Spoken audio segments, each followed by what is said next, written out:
everyone. Housewives with a budget and a baby on the hip. Students with a backpack and a dream. Executives with corner offices. Pastors with pulpits. Politicians with podiums. And kings with crowns. If you influence anyone, your child, your team, your congregation, your cabinet, lean in. I have come with love and a rebuke in the same breath.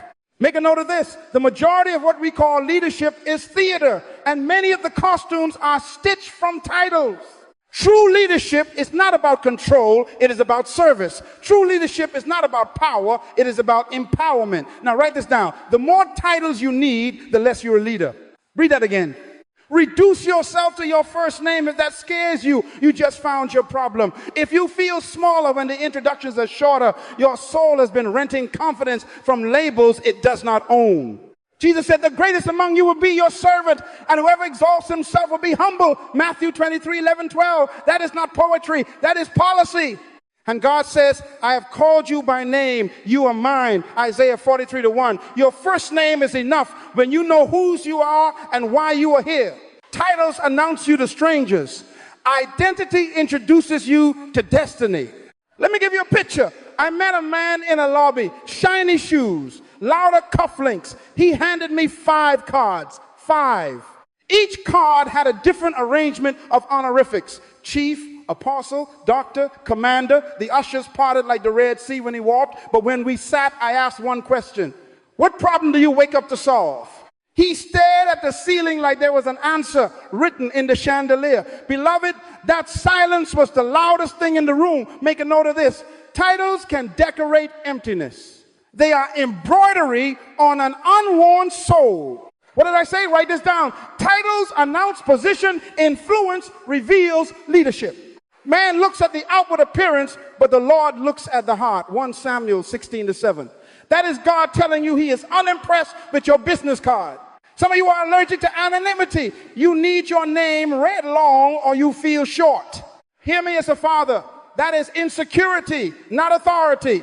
You shall know the truth, and the truth shall make you free. John 8:32.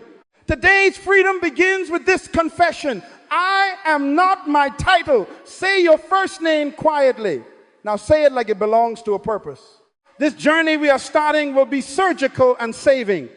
We will expose the nervous twitch that makes you collect labels, and we will recover the quiet gravity of authentic influence. I will show you how to lead from identity, how to serve your gift until trust follows you like a shadow, and how to walk into any room wearing nothing but your name and change it. If you are ready, lay your badges on the inside altar of your heart. Keep your name. We are going to build it until it carries authority without props. Now, let us go to the operating table. Reduce yourself to your first name. Not tomorrow now. Practice this for 7 days. When you enter a room, say your first name and close your mouth. Watch your soul. You will feel it reach for a prop, for doctor, for reverend, for CEO, for director of, because your identity has been leaning on a crutch. Make a note of this. The compulsion to explain yourself is evidence that you have not yet met yourself. What did I say? Write it down. If your first name feels too small, you haven't met your true identity yet. Here is the diagnosis question. What do you fear losing if your title disappears? Respect, access, the corner office, the reserved parking space, the way the receptionist stands when you walk in? If the answer is anything other than purpose, you have built your life on scaffolding. A good name is to be chosen rather than great riches. Proverbs 22:1. God didn't say a good title, he said a good name. The Creator is consistent. Before I formed you in the womb, I knew you, Jeremiah 1-5. He knew your name before there was a resume. He called Mary by name and she recognized him. John 20:16. Recognition follows identity. Write this down. Destiny responds to your name, not your label. True leadership is about becoming more than doing. It is who you are that sanctifies what you do. Function without identity is performance, not leadership. That's why some of you are exhausted. You are acting a role you haven't become. Be transformed by the renewing of your mind. Romans 12:2. Not conform to a title, transform into a self. Ask yourself, where did he make you one? That's the question. He makes leaders in the secret place, shepherd fields, wildernesses, carpenter shops, long before thrones, microphones, or boardrooms. Titles can acknowledge seasons. They cannot create substance. Write this down. Identity precedes function. Function without identity is noise. I want us to read together. Say it with conviction so your soul hears your mouth. If my first name is enough for my purpose, I am free. If not, I am bound. Again, if my first name is enough for my purpose, I am free. If not, I am bound. Freedom is not the absence of obscurity. It is the presence of certainty. When you are certain of who you are and what you are sent to solve, you stop auditioning for applause and start serving your gift. True leadership is not about power. It is about empowerment. True leaders, therefore, do not seek followers. They seek to deliver solutions. Your name attached to a problem creates influence. Here is your practice this week. Sign your correspondence with your first name only. Introduce yourself the same way to strangers. Then journal what you felt you lost. Hand that fear to God.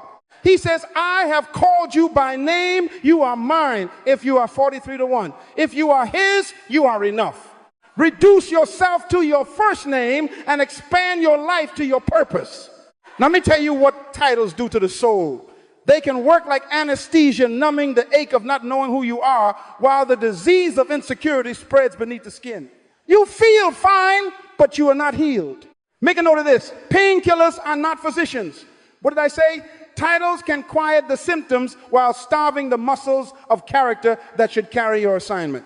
Man looks at the outward appearance, but the Lord looks at the heart. Is heaven's warning label on every badge you pin on your chest. 1 Samuel 16-7. The heart is where leadership is measured. The badge only distracts the crowd from asking the right questions. Write this down. Not confidence, but camouflage. Not authority, but armor for fear. Not identity, but costume. Not fruit, but paint. Jesus rebuked men who polished the outside of the cup while the inside was unclean, whitewashed tombs, beautiful on the surface and dead within. Matthew 23:27. That is title addiction, a gleaming crypt for an unworked soul. Revelation says, you have a name that you are alive, but you are dead. Revelation 3:1. Reputation without reality is spiritual malpractice. When the title becomes your ventilator, you are already on life support. Let me confess as your brother. I once wore a director tag and felt 10 feet tall until at 3 in the morning the Holy Spirit asked me, if I take that card, will your voice still rise? I had to face the mirror and admit I liked the deference more than the discipline. That night I wrote this, and I want you to write it now. Addiction to titles is compensation for absence of purpose. Purpose is the engine. Titles are the stickers. When the engine is weak, you keep adding stickers. People with purpose don't collect labels. They collect problems to solve. They don't introduce position. They deliver solutions. Here is the pivot question. Answer it honestly in your gut. If the badge fell off tomorrow, would people still come to you? If HR deleted chief from your email signature, would the phone still ring? If the reserved space disappeared, would there still be a space made for you in the hearts of people? If you remove the robe, do you still have a word? True leadership is not about power, it is about empowerment. People return to wells, not billboards. Are you a well or a poster? Titles also delay the necessary work of identity. Like morphine, they ease pain, while the infection of confusion advances unhealed self-contempt, undisciplined habits, untested convictions. Above all else, guard your heart, for everything you do flows from it. Proverbs 4:23. Guarding the heart is inner government. If you hide behind regalia instead of renovating the soul, you will crown a slave. Woe to the land when a slave becomes king. Ecclesiastes 10:16. Slavery of the mind-wearing authority is dangerous to nations and to families. But hear hope. He who is faithful in very little is faithful also in much. Luke 16:10. Shed the armor, strengthen the soul, become faithful in the secret places, and watch authority follow your name like a shadow. Lay the badge on the altar, let God rebuild the heart. Then when the title comes or goes, you will still be you. Now that we have stripped the costume, let us define the person. Make a note of this. You cannot correct what you have not clearly defined. True leadership is not about control. It is about service. True leadership is not about power. It is about empowerment. True leaders don't manipulate, they inspire. What did I say? Write it down. If you must force people, you are not leading. You are pushing cargo without a destination. Whoever would be great among you must be your servant, and whoever would be first among you must be slave of all. Mark 10:43-44. Greatness in the kingdom is calibrated by service, not by scepters. Leadership is really not about people. It is about purpose. People gather to serve purpose. This is where many of you have been bleeding energy, chasing people while neglecting clarity.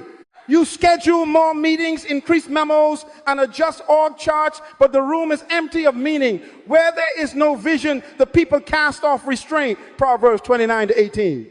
Vision is simply purpose explained. It ties the soul to a North Star. When purpose is present, movement happens without whips.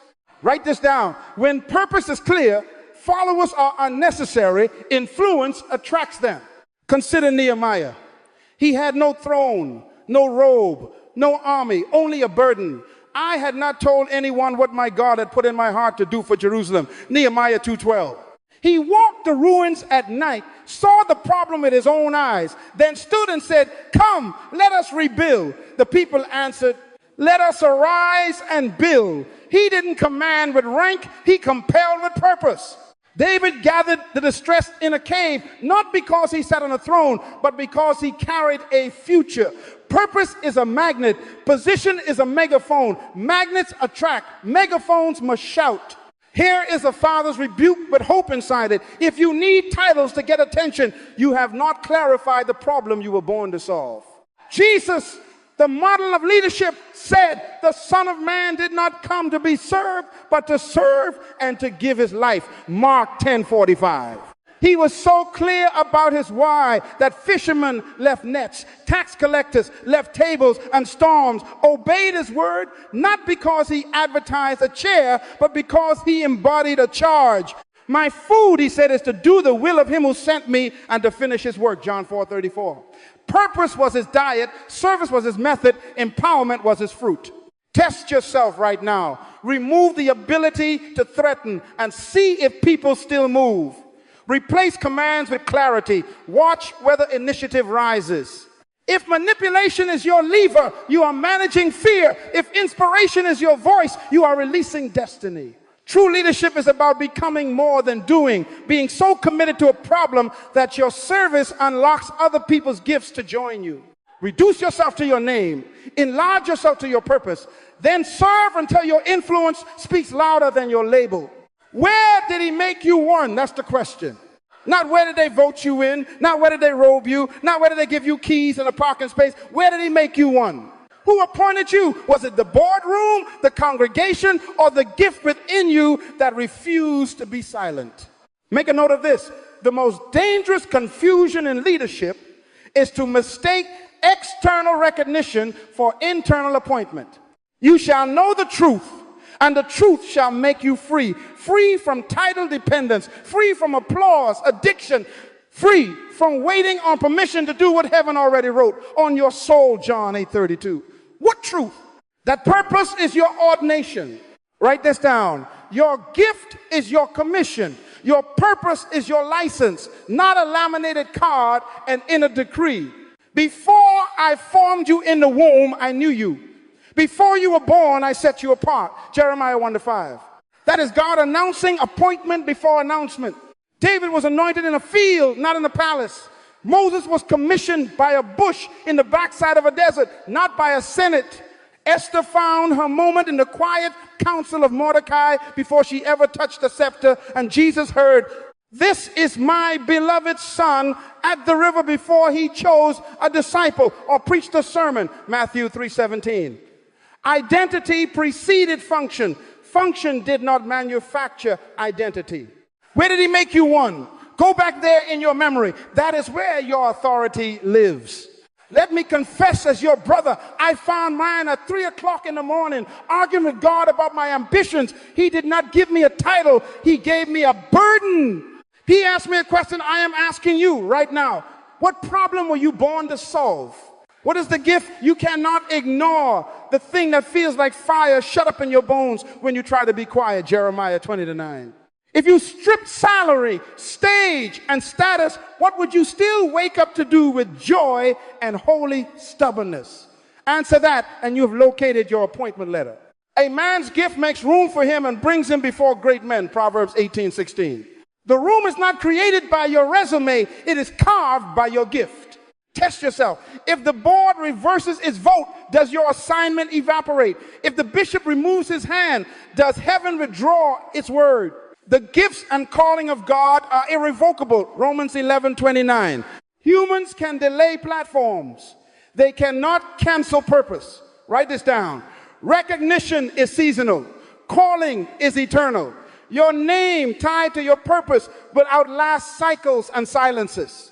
Here is your audit for this week. Talk back to yourself like a coach. What problem keeps me awake without pay? What group of people do I ache to empower? What solutions flow from me with ease that others find difficult? When you write those answers, you are reading your appointment. Reduce yourself to your first name, attach it to that problem, and start serving today. Do not wait for robes and rings. Serve until your gift convinces the room. When you know the truth about who sent you and why, you are free to lead without props. Make a note of this as we widen the lens. Your insecurity didn't start with you. Your imagination was tutored by empires. We inherited pictures of power dressed in costumes, and then we call the costume leader. Write this down. Much of what you admire is historical theater, not moral authority. What did I say?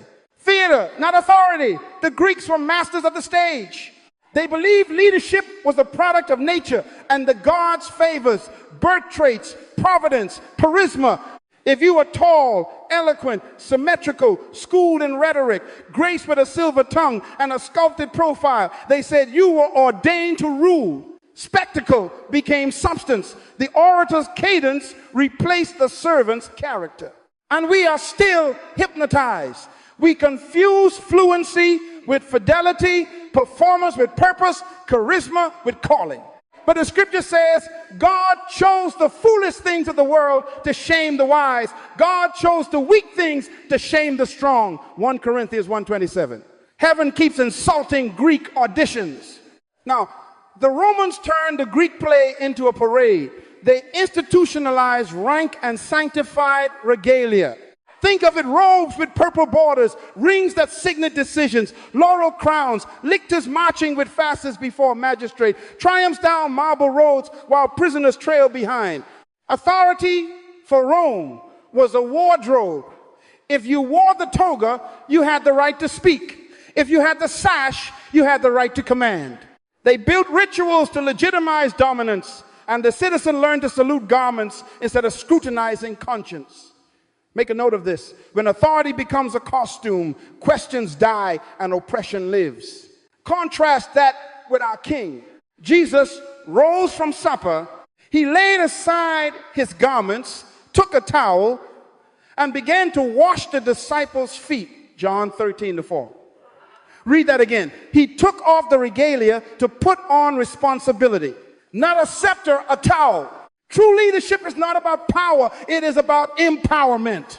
Then came the colonizers, Greco-Roman philosophy, baptized in European expansion. Whoever colonized you convinced you that power needs costume. Say it with me. Whoever colonized you convinced you. Epaulettes, medals, wigs, crests, seals, uniforms that taught conquered minds to bow to fabric rather than to fruit. Whole societies were discipled to obey rank without demanding righteousness.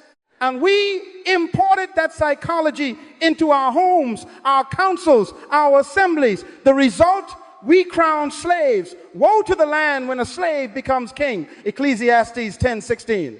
A mind enslaved to image, sitting in a seat of influence, becomes dangerous. It polishes the badge while it neglects the heart.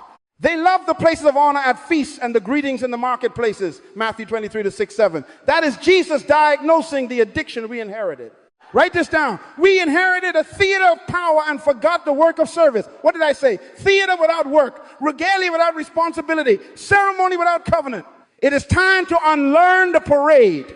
Reduce yourself to your first name, recover your purpose, and let your towel speak louder than your title.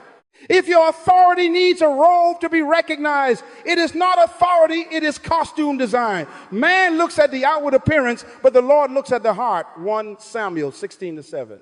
Strip the mask, strengthen the heart, serve your gift, and watch influence return to the only wardrobe it ever needed, a name attached to a problem and a life committed to its solution. Let us bring this home to our sanctuaries and our boardrooms. Applied unmasking. In the church, we have developed ecclesial inflation. When trust declines, titles rise. Apostle became arch-apostle, then chief apostle, then presiding prelate of galaxies. We stack adjectives like scaffolding, hoping they will hold up souls that have not met their assignment. Make a note of this. When authority thins, adjectives thicken. Jesus said plainly, you are not to be called rabbi, for you have one teacher. The greatest among you shall be your servant. Matthew 23-8-11. Read that again. He did not say the greatest among you will be your arch anything. He said servant. Write this down. In the kingdom, function is service and greatness is towel. When the sanctuary introduces you longer than your life can deliver, bondage has dressed for church. Now look at the corporation. We have vice presidents of everything senior, executive, global, regional, deputy associate, to the interim acting vice president of outcomes. Badges multiply while results shrink. We rename floors, repaint logos, revise org charts, but the customer is still hungry and the product is still late. Make a note of this. Titles are the cheapest way to pay insecure people. They cost less than trust and produce less than truth. He who is faithful in very little is faithful also in much. Luke 16:10. Faithfulness is not promoted by pronouns on a door. It is proven by fruit on the table. Write it down. Clarity before category. Character before career. If your influence evaporates when HR edits your email signature, you were leasing relevance from a badge.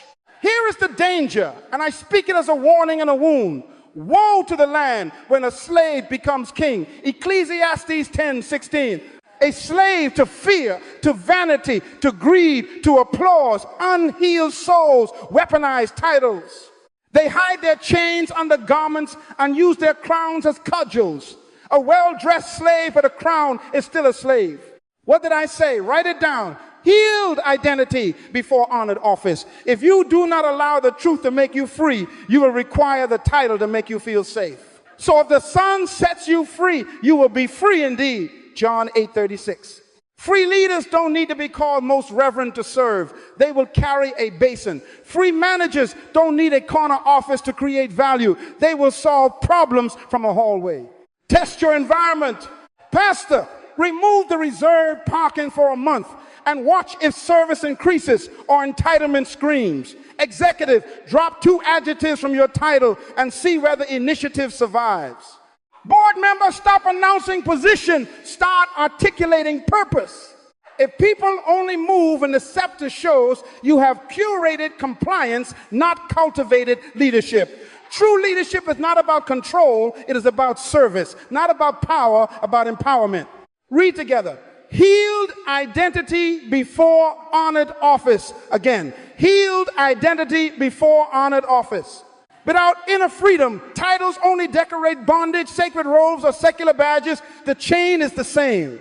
Reduce yourself to your first name, pick up your towel, and let trust born of character and clarity do the introducing. Make a note of this, and I want you to write it in bold inside your conscience. The only thing a leader has to work with is trust. Write this down. The only thing a leader has to work with is trust. Not budgets, not badges, not buildings, trust. Trust is the invisible currency that buys permission in the hearts of people. When hearts open, influence flows. When hearts close, you are shouting through a locked door. Let love and faithfulness never leave you. Then you will win favor and a good name in the sight of God and man. Proverbs 3:3-4. Favor in scripture is trust in practice. Lose trust, lose leadership. Let me give you the math. Read it with me. Consistency plus competence plus character equals credibility. Again, consistency plus competence plus character equals credibility. Consistency means you are the same person Monday as on Sunday, in the boardroom and in the kitchen, when observed and when alone. He who is faithful in very little is faithful also in much. Luke 16:10. Competence is your capacity to actually solve the problem you claim to be born, for excellence that makes your word weighty. Daniel had an excellent spirit and distinguished himself above others, Daniel 6:3. Character is moral gravity, the willingness to do right at cost, to tell the truth when a lie would be convenient. Better is a poor man who walks in integrity than a rich man who is crooked in his ways, Proverbs 28:6. These three braided become credibility, and credibility is what people trust. Titles only decorate it. Discipline yourself to protect trust. What did I say? Discipline yourself. Trust leaks first in private. Your secret life is your public currency. There is nothing hidden that will not be disclosed, and nothing concealed that will not be known or brought out into the open, Luke 8:17. Guard the well from which your influence is drawn. Set boundaries for your appetites, your words, your associations. Daniel purposed in his heart before he ever stood before a king. Daniel 1-8. Purpose your heart now. Don't let private carelessness mortgage your public assignment. True leadership is character in action. It is not charisma on a stage. Hear a father's warning. If trust erodes, no title can purchase influence back. You can add chief, most, senior, global, but if people doubt your word, your badge becomes a bell that announces emptiness. A pastor can wear 12 vestments. If the congregation no longer believes his integrity, his sermon is noise. A CEO can print new org charts. If the product fails and the numbers are manipulated, the market will vote with its feet. A politician can hold a high office. If promises are broken, the next election becomes a referendum on trust. A good name is to be chosen rather than great riches. Proverbs 22:1. When the name is bankrupt, the vault of titles cannot pay the debt. So guard the treasury. Daily ask yourself, did I keep my word? Did I tell the truth quickly? Did I do what I promised when no one was checking? Return what you borrowed. Apologize without spin. Correct quietly before it becomes a headline. Let your yes be yes and your no be no. Matthew 5:37. True leadership is not about power. It is about empowerment, and empowerment runs on trust. Reduce yourself to your first name and make that name synonymous with reliability. Build slowly with consistency. Sharpen competence with discipline. Fortify character with conviction, because when credibility walks in, titles become optional. Lose trust, lose leadership.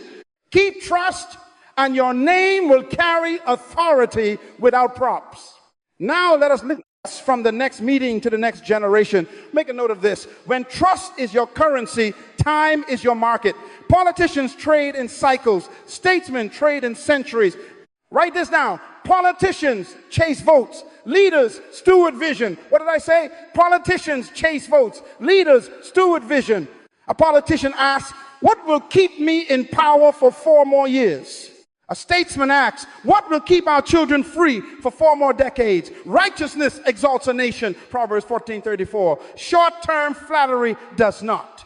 Where there is no vision, the people cast off restraint, Proverbs 29:18. Where there is only polling, the people lose their soul. Read together. Politics without principles is prostitution of power. Again, politics without principles is prostitution of power. Make a note of this. Power divorced from principle will always betray people. True leadership is not about control. It is about service, not about power, about empowerment. Principles protect the people from the leader and protect the leader from themselves. It is an abomination for kings to commit wickedness, for a throne is established by righteousness.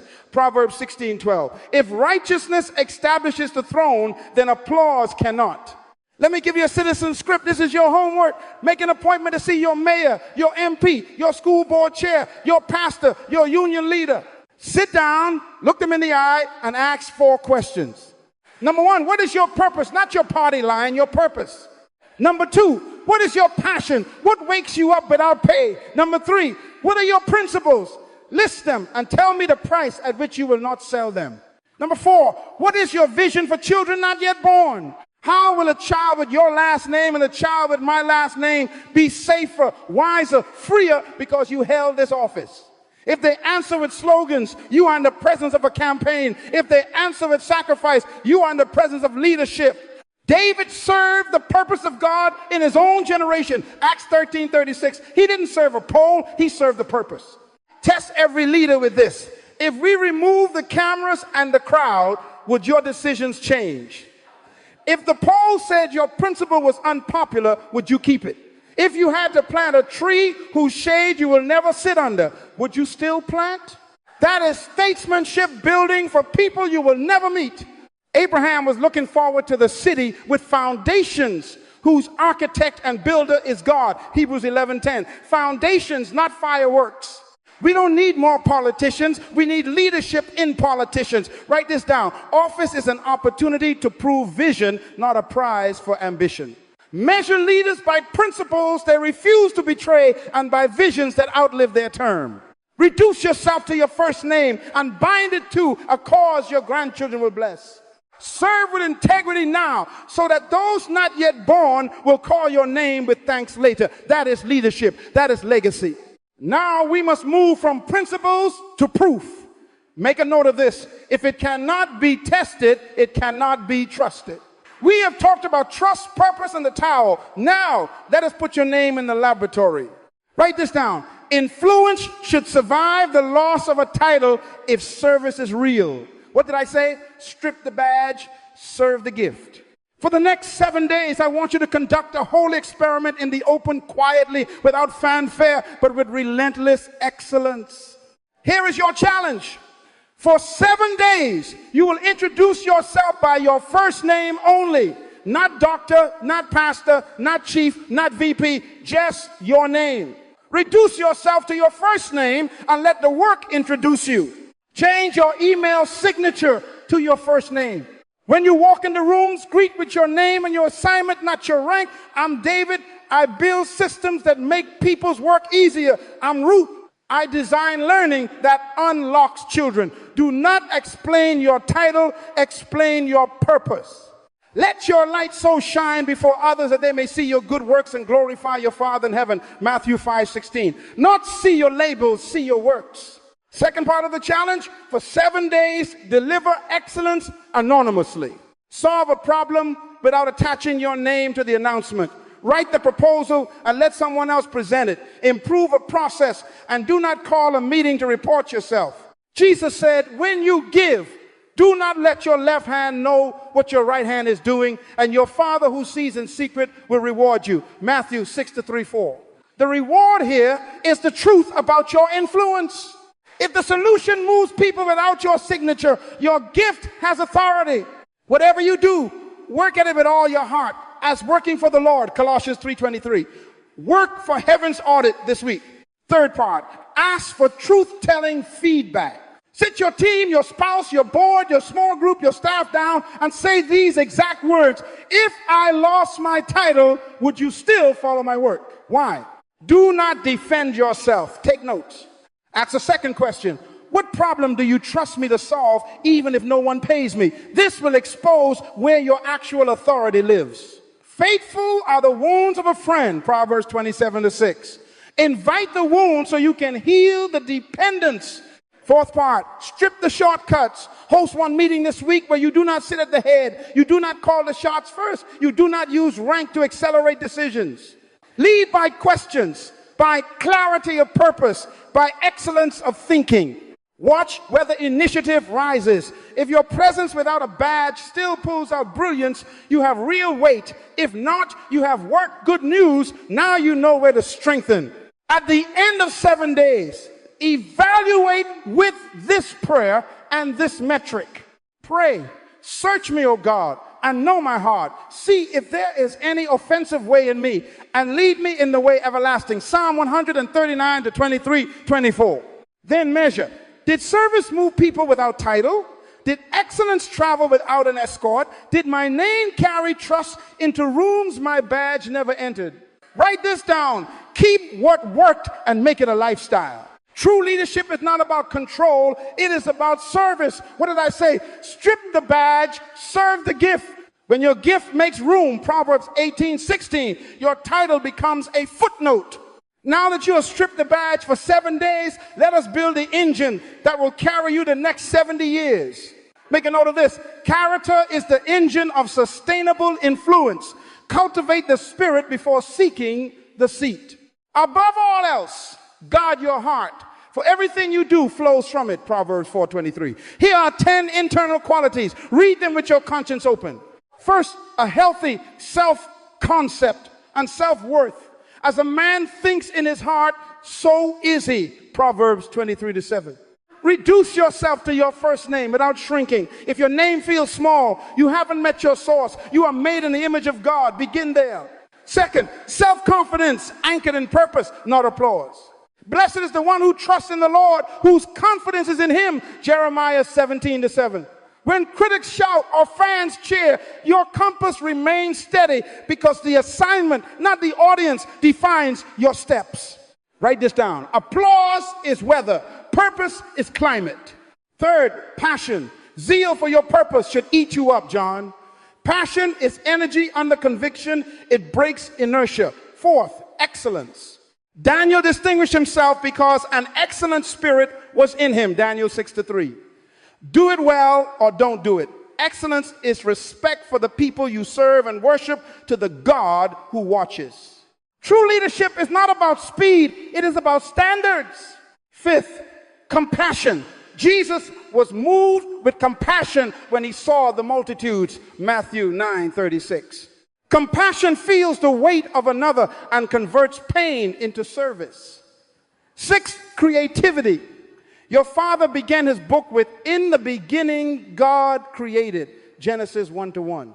Problem avoidance is management. Problem invention is innovation. Leaders make a way where there seems to be none because vision sketches roads and faith pours concrete. Seventh, self-discipline. A man without self-control is like a city broken into and left without walls. Proverbs 25:28. Discipline is the wall that protects trust. I discipline my body and bring it into subjection. 1 Corinthians 9:27. What did I say? Discipline yourself to protect trust. Eighth, integrity. He who walks uprightly walks securely. Proverbs 10:9. Integrity is oneness, your words, your ways, your works, telling the same truth when nobody is watching. Let your yes be yes and your no be no. Matthew 5:37. Ninth, courage. Be strong and courageous. Do not be afraid, for the Lord your God is with you. Joshua 1-9. Courage stands for principle under pressure and pays the price cheerfully. God has not given us a spirit of fear, but of power, love, and a sound mind. 2 Timothy 1-7. 10th, resilience. Count it all joy when you face trials, knowing the testing of your faith produces endurance. James 1-2. The righteous may fall 7 times and rise again. Proverbs 24-16. Leaders bounce, they don't break. Write this down. Resilience is courage stretched over time. Read together. Cultivate the spirit before you chase the seat. Again, cultivate the spirit before you chase the seat. Reduce to your first name and fortify it with these 10.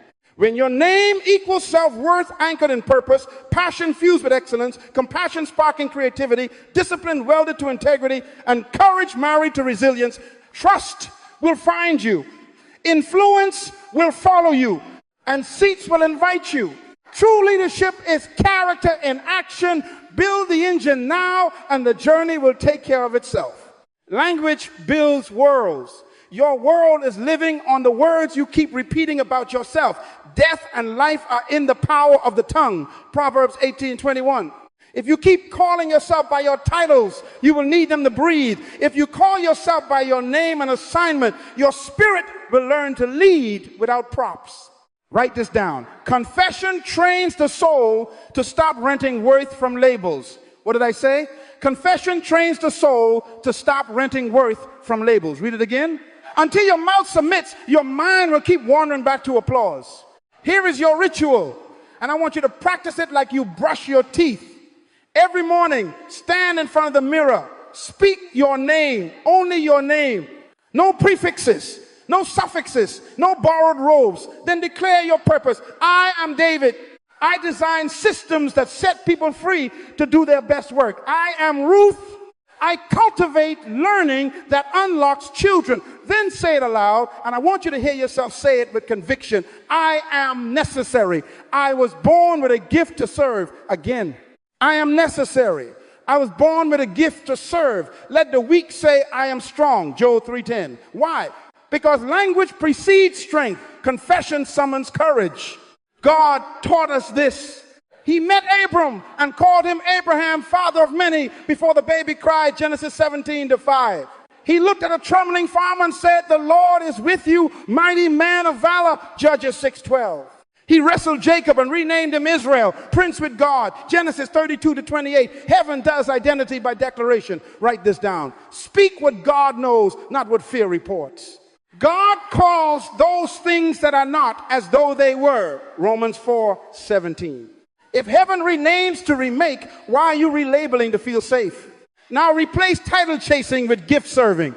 One act a day, non-negotiable, that empowers another without announcing yourself. Tutor a child. Share a contact that opens a door. Improve a system and let someone else be thanked. Pray for someone in secret and send a resource that solves their problem. Do it daily, deliberately, joyfully. When you give, do it in secret. Your Father who sees will reward you. Matthew 6:3-4. Your reward is a rewired soul that trusts purpose more than position.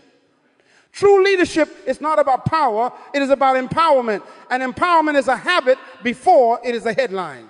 Guard your declaration throughout the day. When insecurity whispers, answer it out loud. I am necessary. I was born with a gift to serve. When a door closes, say it again. When applause tempts you to perform, say it again. Faith comes by hearing, Romans. Let your own ears disciple your heart.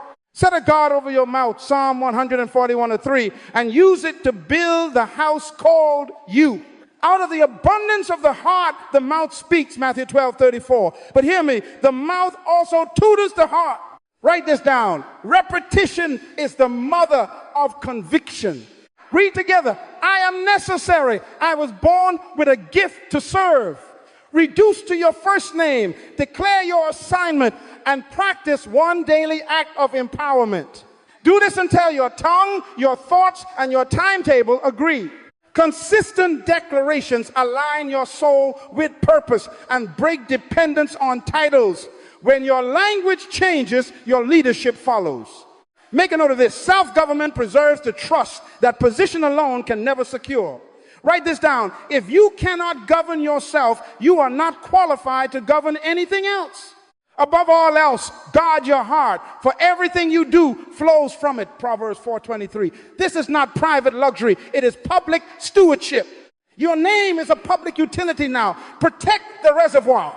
Schedule solitude. Leaders hear before they speak. They retreat to return with clarity. Jesus often withdrew to lonely places and prayed. Luke 5:16. Early in the morning, while it was still dark, he went to a solitary place. Mark 1:35. If the sun needed solitude, what did you say you are? Write this down. Your calendar is your creed. Block an appointment with God that cannot be bumped by men. Daily silence, weekly Sabbath rhythms, monthly half-day reflection, quarterly retreat. Be still and know that I am God. Psalm 46:10. Noise breeds confusion. Silence breeds conviction. You don't have time to not retreat, because a mind without margins will mortgage your mission.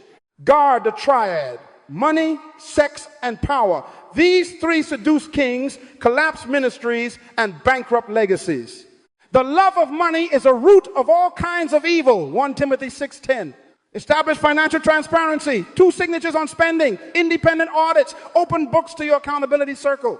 You cannot serve God and mammon. Matthew 6:24. Sex, flee, don't negotiate. Flee sexual immorality. 1 Corinthians 6:18.